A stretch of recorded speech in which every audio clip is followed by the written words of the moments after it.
Well, hello, everyone. My problem is I'm getting to like these people too much. We're going to get one another in trouble, I'm afraid.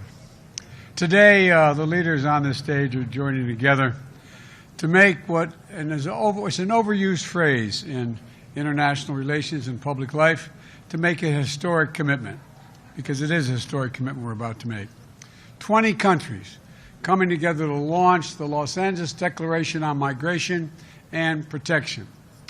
With this declaration, we're transforming our approach to managing migration in the Americas.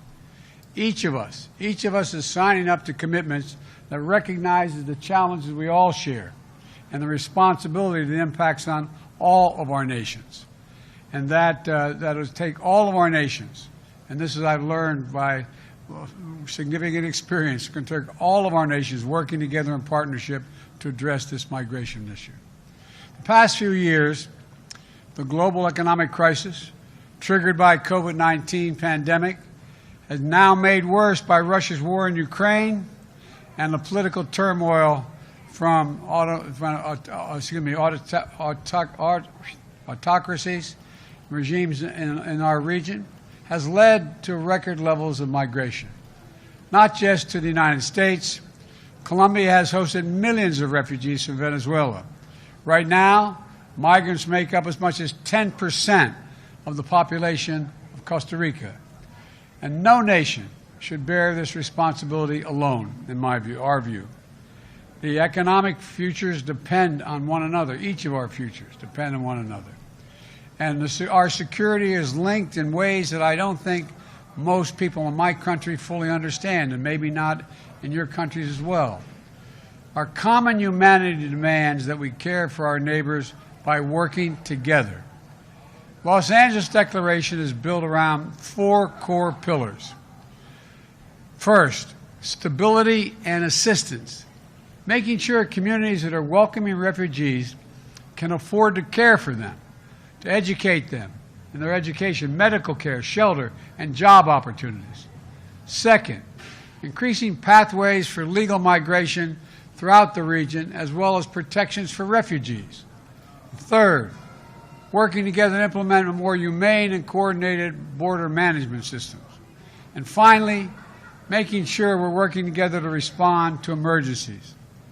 You know, we know that safe, orderly, and legal migration is good for all our economies. But we need to halt the dangerous and unlawful ways people are migrating, in the dangerous ways. Unlawful migration is not acceptable, and we'll secure our borders, including through innovative, coordinated actions with our regional partners.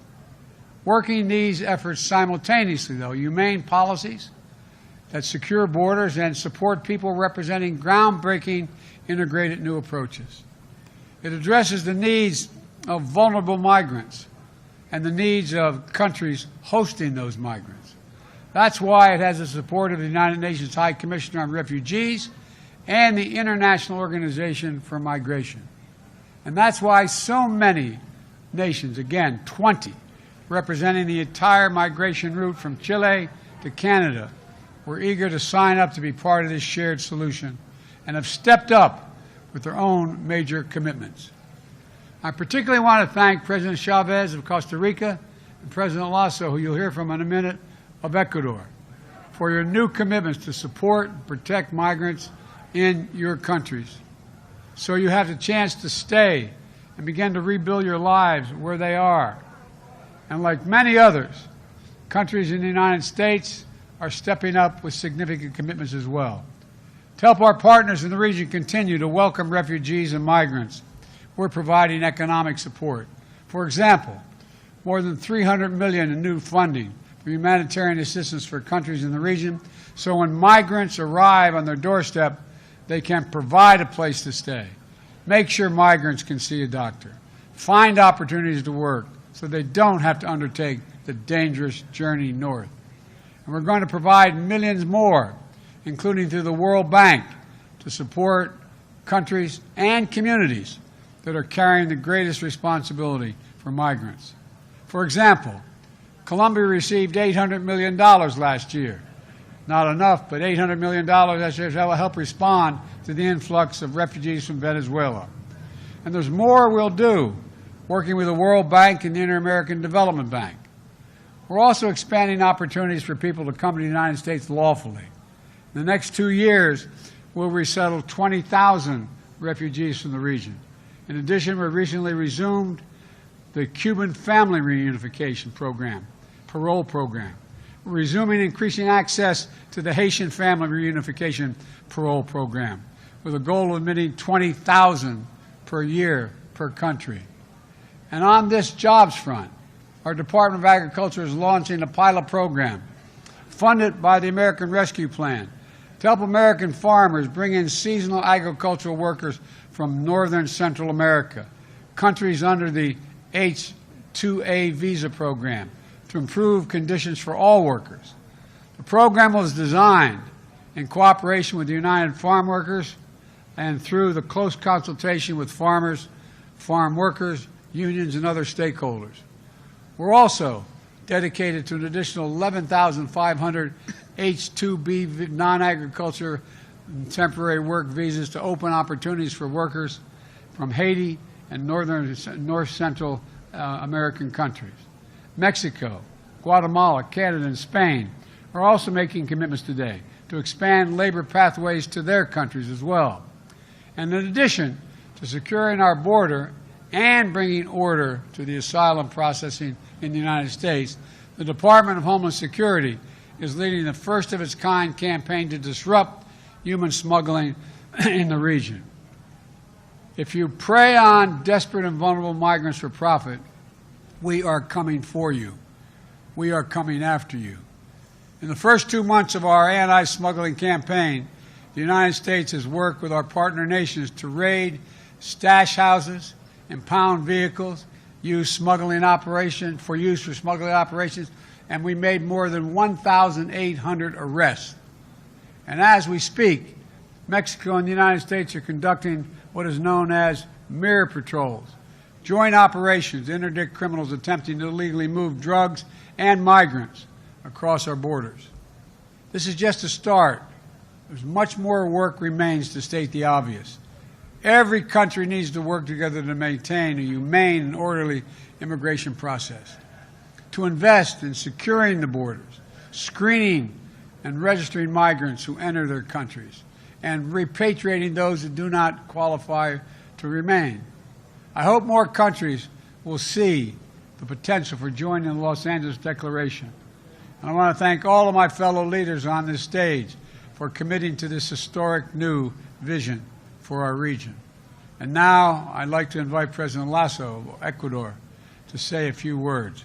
And thank you all very, very much for your patience.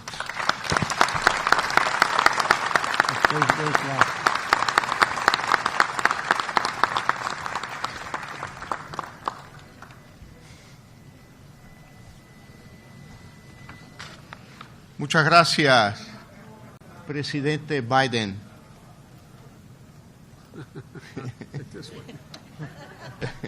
I can speak Spanish fluently. I'm just doing this to... Muchas gracias, Presidente Biden, por esta invitación. Realmente es un honor estar en esta cumbre acompañado de este selectivo grupo de presidentes de América.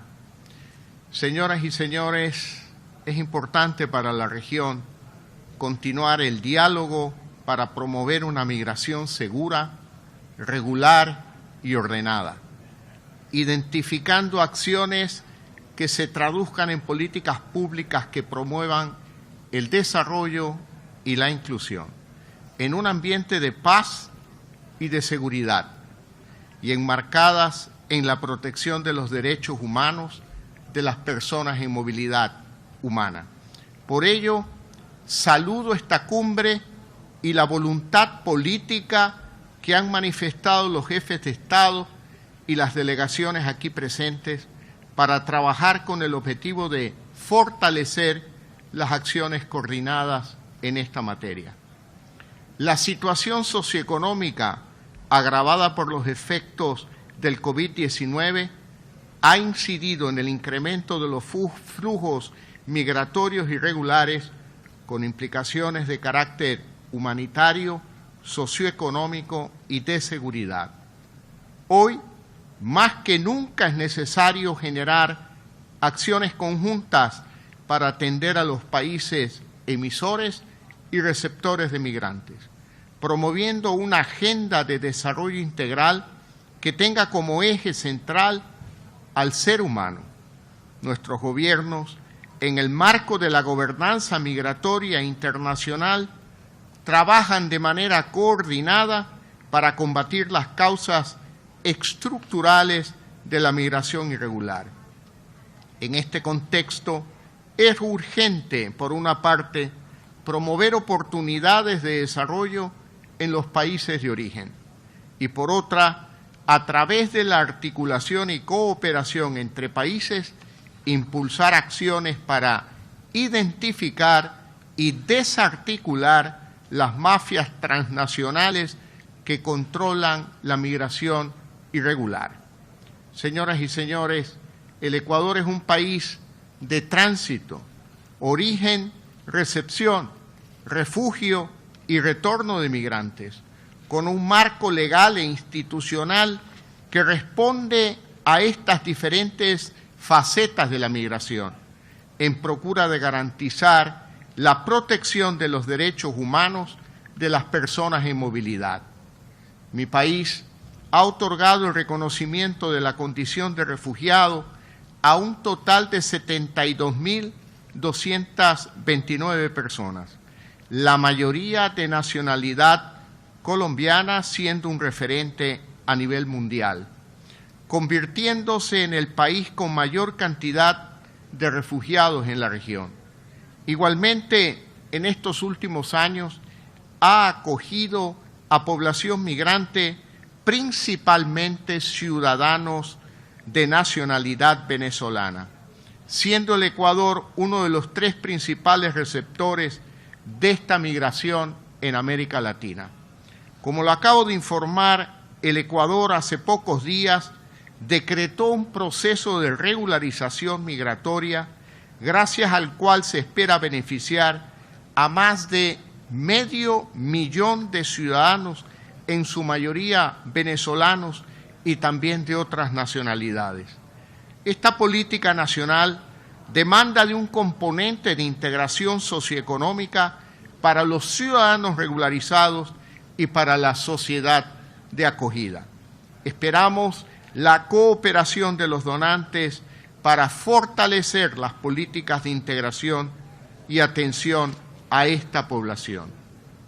Finalmente, quisiera resaltar que el fenómeno migratorio es significativo y demanda acciones conjuntas bajo el principio de responsabilidad compartida y diferenciada entre los países de la región. Con respecto a los derechos humanos de los migrantes, las normas, los estándares internacionales y la legislación nacional de los países de la región. Muchas gracias.